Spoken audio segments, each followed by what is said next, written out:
address pala to. So, meron tayo ngayon pupuntahan. Actually, napuntahan dito pala tayo sa... Saan ba ito? Bulacan? Yes. Panteg, Bulacan. Ay, maganda to ha. Bihira ito, brother. Ayan o, tignan nyo. Nag-inquire sa amin. First owner yan sa system namin yan. Ang tawag dito. Malalaman mo, ganda oh. Oh, ganda ng tindig. First owner. So, wala kayong tindihin, di ba? Ganito kasi yung mga nag-i-inquire sa amin guys. Ayan. Kita may gigising kami sa umaga. Yan nga. So, gigising ka sa umaga. Ganito makikita mo dyan. Yan. Marami akong page saka marami akong Google AdSense. So, yan yung bubungad sa atin. Mga first owner yan sila. Yan, ang bebenta. Andyan na yan. Nakausap nila dyan, puro robot. So, gigising kami. Meron na yan, natawaran na yan ng robot. Tapos may number, tapos everything, details na. So puro first owner. O direct tayo, wala tayong binabayarang agent. Kaya mababa tayo magbenta. So sipatin natin to. Ayun na pala si ma'am, may-ari. Yay! Kasi pala, i-release ko. Exact address pala. So, hahanapin ko pa lang sa alay. Hello ma'am. Sino po yung nag-inquire? Anak ko po. Ay, pagod ako dun. Binibenta.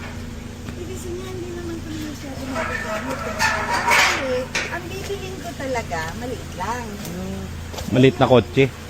Yung nag-swap dito sa amin, hindi use ko. Sino po? Tsaka yung PCX ng anak ko. Motor. Eh, inalok nila to. Eh, nagustuhan ng anak ko. Eh, hindi mo masyado magagamit. 69 kilometer. Hindi siya pinabot. Ba't namin ma'am? Pwede pong mag-scan. Sige. Ito yung scanner ko, Nico. Ganun ko yung susenyo. Sige pa. Gate, tabi mo ng gate. So ganda rin echo, di ba ba first out? Ay hindi pala, second pala sila. Pero kumbaga, pa-personal hindi pa benta. Sila mismo yung may-ari. So ganda oh, sipatin natin. Pwede. Ito na test drive natin, echo natin. Bago release. So ito, silipin natin. Natin kumainam. So kapag titingin kayo ng any Ford units, ano muna, OBD kayo lagi. Kahit huwag na kayo magdala ng mekaniko, OBD nyo muna. Malaman nyo na agad ang code dyan. Ibang papel na, isa. Parang nakapatay. Ang ano? Kapatay? Kapatay ABS? Wala nga. Wala eh. Walang ilaw yung ABS. Ay, jerking to. Papatay guys yung ano, ABS yan. Sige, isa pa. Hindi umiilaw Wala. yung Traction, wala. Hindi umiilaw yung ABS. So kapag ka ganun, nakapatay yan, nakatsugi. Let's see. Malamang eh, naka-off eh. Pag naka-off na, alam mo na yan. Scan natin ma'am, parang ano eh, naka-off yung ABS eh. Ayan nga. Ayun. Tingin. So ayan. Teka, pakita ko sa camera. Sigurado. Ayan, nakadaya yung ABS. Kailan niyo pa bili ma'am? So, awit. Last year pa. Kapag nakaawin kayo, umaatras mo. No? Kapag ginagamit. Yata. Kasi ganisa lang namin Yeah. ginagamit. Ano siya ma'am, nakadaya, naka-off mo. ABS, di ba?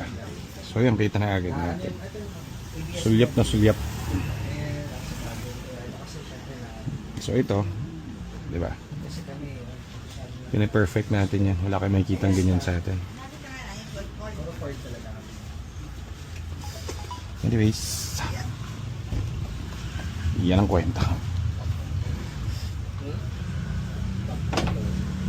U3, Binili. naka-delete.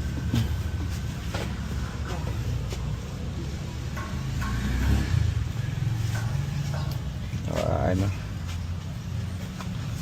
Sipat na sipat. Ma'am, start ko po ma'am ha. Ay, bahala ka. Sige. Okay lang.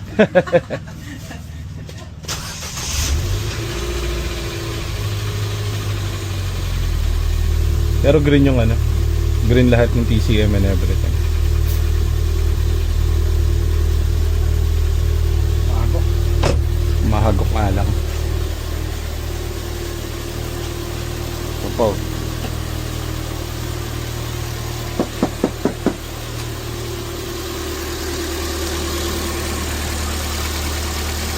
overflow.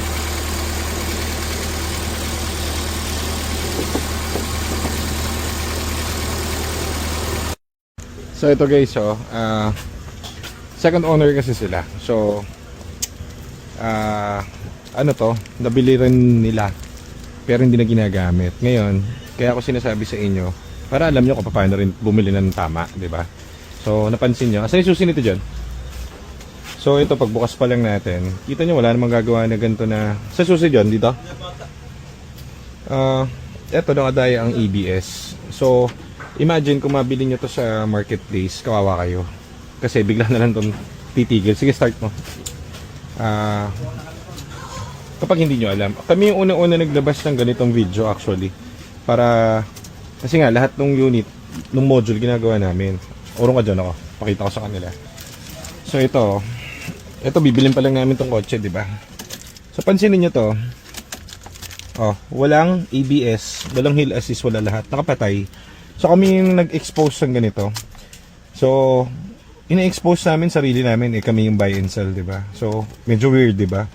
So kaya yung iba kasi pinapatay ito, guys, kasi can't afford nila yung ABS module. So ang mangyayari, imbis na bumili sila noon para pagawa, kasi mahal yun Umaabot yung 55, 80, 70.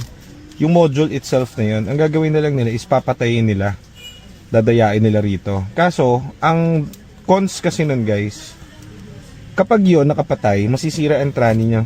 Kaya kadalasan nasisira ang trani ng ng Ford dahil pinapatay o dinadaya yun dito. So ayan, tingnan nyo, wala.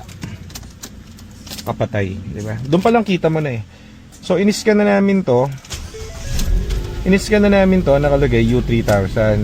So positive yan, naka ABS. So ito kaya ako sa inyo pinapakita, kasi dati ko pa naman pinapakita to actually. Kasi ito, hindi man kami maalam na gumawa niyan kung paano buhayin yung ABS ulit dyan. Pero kaya namin palitan yung ABS mismo na bago. Binibilan talaga namin siya ng bagong ABS. Kaya, kumbaga, biruin mo magkano yun, parang 55 sa amin yun. Sa labas 70-80,000 yung ABS module. So, kaya ready kami lagi magpascan kapag nagre-release ng unit. Kasi hindi kami nagbebenta ng kahit isang error So, ito, para mabenta lang to sa labas, pinatay yung ABS niya. Tignan mo, sinabay pa to. Sumasabay yung handbrake. Dapat to, dapat to, ang tawag dito, hindi nawawala ang ilaw.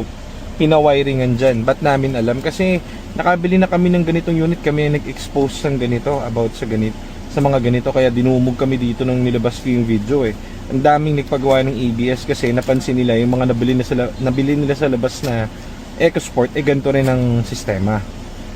So yan, ganun. Okay, so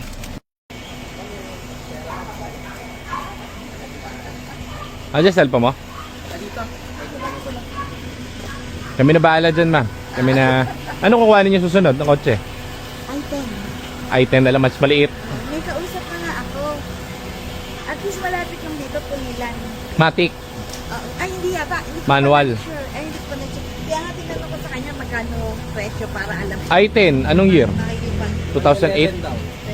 150. Meron tayo nun sa 150k. Pero ang best nun nun kung kaya nyo nung maghanap ng matic. Automatic na. Ang damatic kasi papagod kayo sa manual. Oo, kapagod ko sa manual. Pa-picture mo na kami kay mami. So, good deal. Ano si ma'am. So, solid magbenta. Salamat. Ma'am, thank you very much, ma'am. Salamat po. Maraming salamat. Kami na pong Thank you po, ma'am. Salamat po. Kami na bahala dyan sa unit. ABS. Sige. Ayun. So, ayun. Kita nyo, inano namin yung problem kay ma'am. So, alam niya. So, halika na. Una na tayo. At, biyahe na tayo. Then, saan ba tayo punta? Sa Focus pala na tayo pupunta. Okay, let's go. So, ano yun? Anong kwento ni ma'am? Bakit siya lugi siya, no? Oo. Ano pala yun? Lugi siya sa pagbili niya. Sinwap, parang sinwap. So, may kotse sila. Meron silang Vios dati. Oo. Vios, tapos DCX Mm. motor. So sinwap yun doon sa EcoSport. Tapos ang matindi, nag-add pa sila ng cash. Add cash pa sila. Tapos hindi dun nila sa- alam na no? Hindi nila alam. Kasi sila man panggamit lang. Oh, panggamit lang. Hindi nila alam na naka-EBS pala. Inunuhan ko na lang naman, pag bibili ulit kayo, sama kayo ng mechanic, may computer. Ganun. Mm. Sa kawawa naman. So, tingin ko dyan, ang napansin nila dyan, kapag naka-uphill, Oo, na banggit ni ma'am, Oo, sabi niya, kaya nahihirapan sila. Oo, nung nagsan sa Del Monte daw sila, puro paahon doon.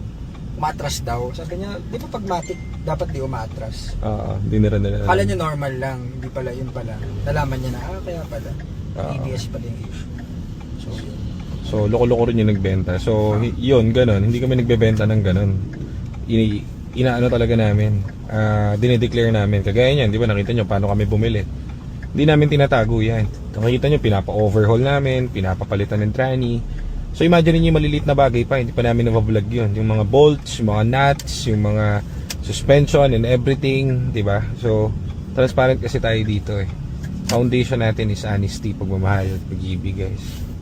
Punta na tayo dun. Focus.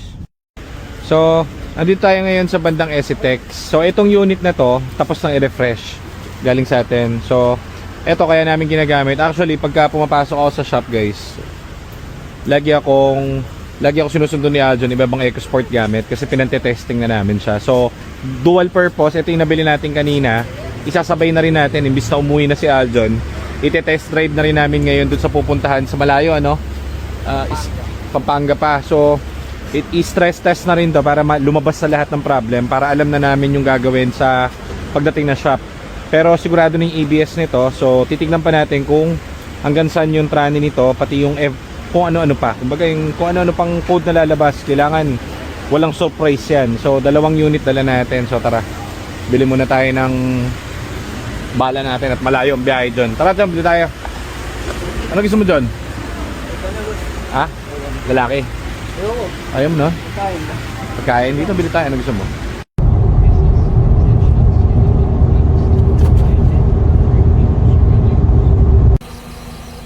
Layo naman na itong inabot ko.